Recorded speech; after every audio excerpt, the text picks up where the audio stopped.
پرسش 4.1 از کتاب فیزیک دهم برای مقایسه چگالی مایات عنوان شده و کاربردهاش در زندگی روزمره که اینجا اومده گفته چگالی بنزین 6.8 در 10⁻² کیلوگرم بر متر مکعب و ما باید بگیم چرا آب مایع مناسبی برای خاموش کردن بنزین شعله‌ور نیست. خب ما میدونیم مایعاتی که چگالی بیشتری دارن ته‌نشین میشن و اونهایی که چگالی کمتری دارن شناور میشن. بنابراین باید چگالی ها رو مقایسه کنیم. ابتدا چگالی آب 1000 کیلوگرم بر متر مکعب، چگالی بنزین 680 کیلوگرم بر متر مکعب.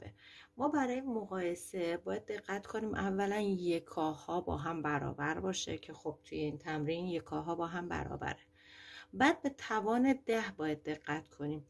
اگر دقت کرده باشین اینجا توان 10 و 6.80 ضرب در 10⁻² کیلوگرم بر متر مکعب نوشته تو کتاب و برای چگالی آب 10⁻³ کیلوگرم بر متر مکعب داریم.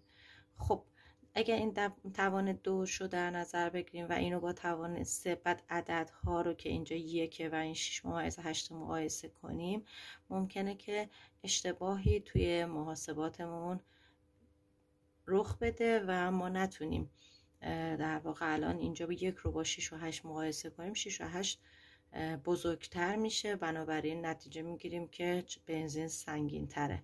پس بنابراین حتما حواسمون باشه که اگر توانها با هم متفاوته اونها رو به صورت عدد در بیاریم، توان پای 10 رو از بین ببریم، ضربمون رو انجام بدیم، بعد بیایم مقایسه بکنیم. خب ما اینجا داریم 1000 کیلوگرم بر متر مکعب، من 6.8 ضرب در 10⁻² یعنی 100 کردم، پس شد 680. حالا میبینیم که چگالی آب و چگالی بنزین بیشتره، پس آب زیر بنزین قرار میگیره و بنزین روی آب شناور میشه و این باعث میشه که شعله در واقع برافروخته تر بشه به جای اینکه بتونیم خاموشش کنیم، چون ماده‌ای که برای خاموش کردن بنزین به کار برده میشه باید روی بنزین قرار بگیره تا اکسیژن رسانی به بنزین، یعنی هوا مثلا به بنزین نرسه و بنزین چی بشه؟ خاموش بشه. مطابق مثلث آتش ما میدونیم که برای شعله ور ماندن یک ماده‌ای نیاز به ماده سوختنی، گرما و اکسیژن هست.